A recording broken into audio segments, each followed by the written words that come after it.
Assalamu alaikum, welcome back to another episode of सीख लें and this episode is all about rocket propulsion.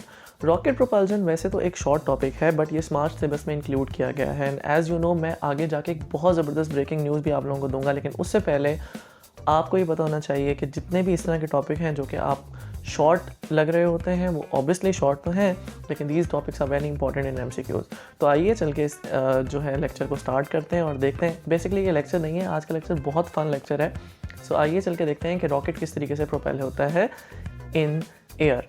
तो let me just grab my book और इसको हम पढ़ना start करते हैं। सो रॉकेट प्रोपल्शन, बल्कि 1 सेकेंड, इसको हम पढ़ना नहीं स्टार्ट करते और इसको हम देखना स्टार्ट करते हैं। सो आइए चल के देखते हैं कि रॉकेट प्रोपल्शन किस तरीके से प्रोपेल होगा इन एयर। तो इसकी एनिमेशंस आर वेरी इंपॉर्टेंट और बुक से हटके, क्योंकि बुक में आपको सिर्फ ये बताया गया होता है कि इसमें कितना फ्यूल यूज़ हो रहा है, इसका एक्सेलरेशन क्या होगा, इसकी वेलोसिटी क्या होगी।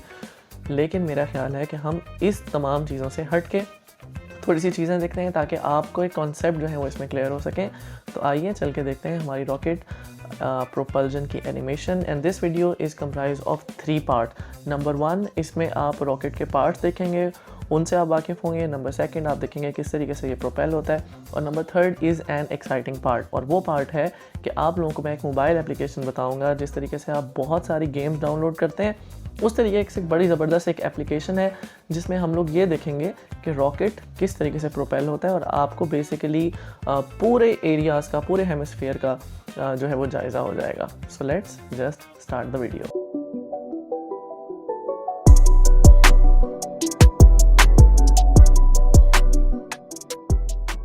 Okay, so here we go. I am going to start the animation of rocket, लेकिन उससे पहले मेरे चैनल को सब्सक्राइब करना ना भूलिएगा।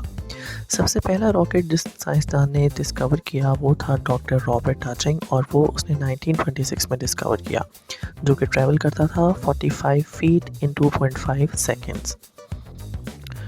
रॉकेट 2 टैंक्स पर मुश्तमिल होता है। एक टैंक ऑक्सीडाइजर टैंक होता है और दूसरा टैंक फ्यूल टैंक होता है।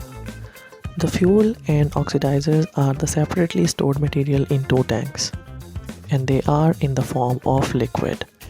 The combination of fuel and oxidizer is called propellant. इन दोनों के combination को propellant बोलते हैं। As इनका fuel और oxidizer जो है वो liquid form के अंदर होता है, जो आपको यहाँ पे नज़र आ रहा है, तो इस तरह के रॉकेट को हम liquid propellant rocket भी बोलते हैं।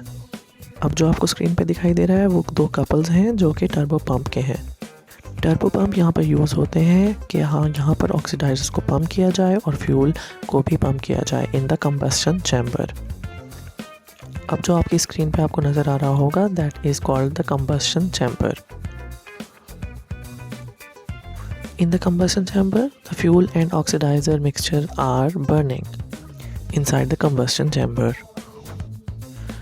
फ्यूल इंजेक्टर जो है वो कन्वर्ट कर देता है जितना भी लिक्विड प्रोपेलेंट आपके पास है, which is the mixture of oxidizer and the fuel, उनको स्मॉल ड्रॉपलेट में ही कन्वर्ट कर देता है ताकि उसको बर्न करना जो है वो इजी हो जाए। स्क्रीन पे शो हो रहा है वो इग्नाइटर है, और इग्नाइटर का काम सिर्फ और सिर्फ स्पार्क प्रोड्यूस करना है। विदाउट द स्पार्क हमें यहाँ पर एनर्जी नहीं मिलेगी और हमारा रॉकेट जो है वो प्रोपेल नहीं करेगा।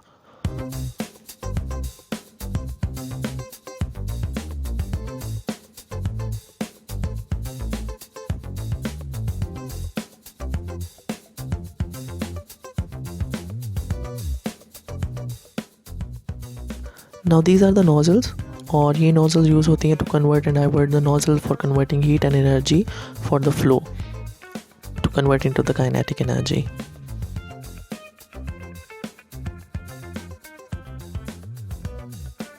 ओके जी, so we move toward the working principle of the rocket. हम देखते हैं कि ये किस तरीके से जो है वो वर्क करता है, काम करता है।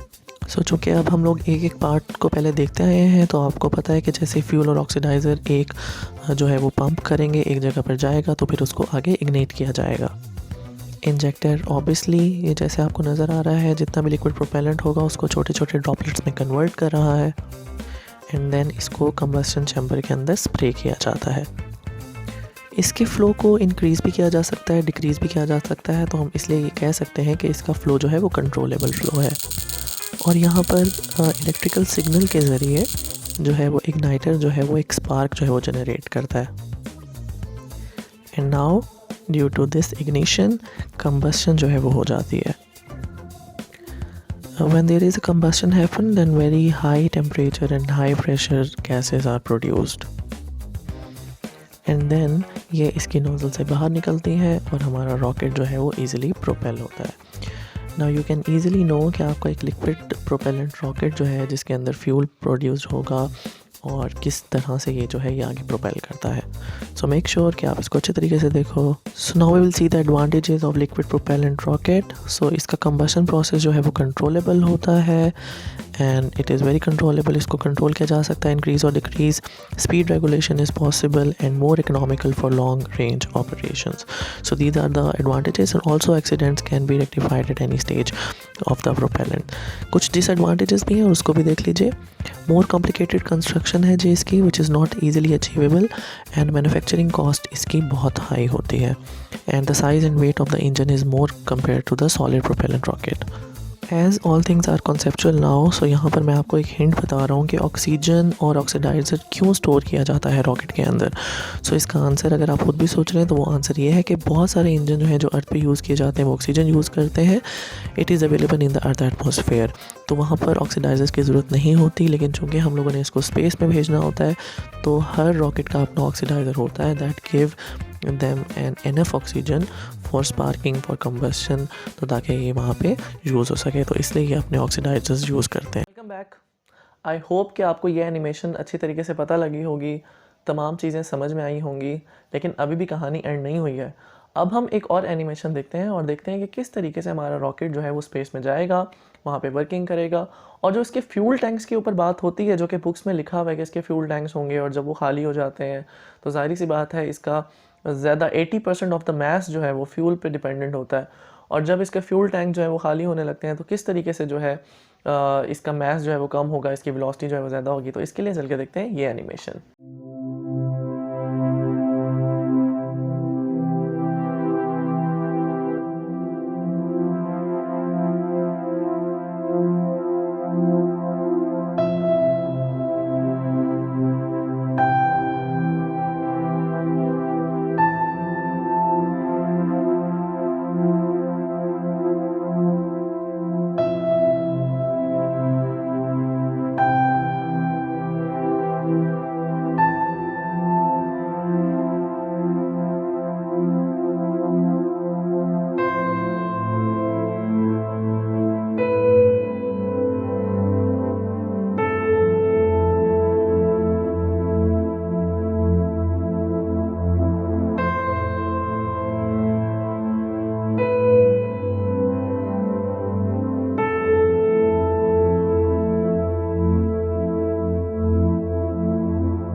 Thank you so much for your response, thank you so much for your love.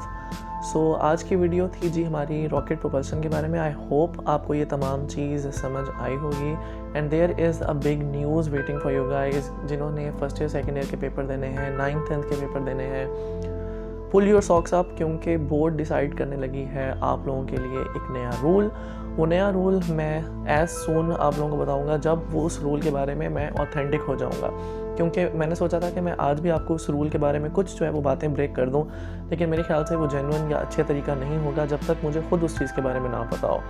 So let me just grab the all information of कि आपके पेपर किस तरीके से होने वाले हैं, क्या कॉन्सेप्चुअल बेस उनके ऊपर चीज़ें होंगी, कितने MCQs होंगे, कितने शॉर्ट क्वेश्चन, कितने लॉन्ग क्वेश्चन होंगे। और जब वो तमाम चीज़ पता लग जाएगी तो इंशाल्लाह ताला फिर मैं वो न्यूज़ आप लोगों के सामने ब्रेक करूँगा। Please do like my video, please please please subscribe my channel, क्योंकि आपके लिए यहाँ पे काफ़ी मेहनत कर रहा होता हूँ। सो प्लीज़ अगर आप उस मेहनत को सराहेंगे और उस मेहनत को पसंद करेंगे तो मेरे लिए वो ज़बरदस्त हो जाएगा। Thank you so much for your love and support, thank you so much for your time. Keep watching, keep visiting, सीख ले। अल्लाह हाफिज़।